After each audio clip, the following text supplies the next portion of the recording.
આજ તો તમને એવી વ્યક્તિ એક સંભળાવવાનું છે ભજન કે તમે કોઈ દીના મુખેથી સાંભળવું નહીં હોય એટલો એનો સુંદર અવાજ છે.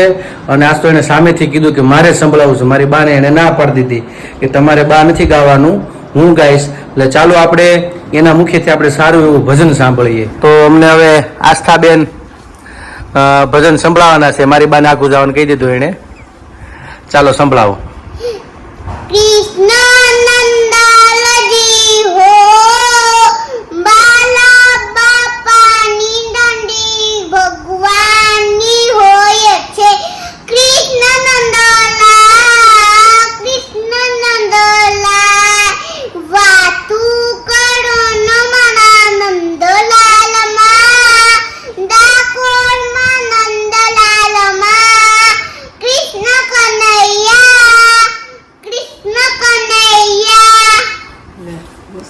તો મિત્રો આપણને આસ્થાબેનના મુખેથી સારું એવું ડાકોરનું કૃષ્ણ ભગવાનનું અને જબરજસ્ત આપણને ભજન સંભળાવ્યું અને બહુ આનંદ આવ્યો બધાને.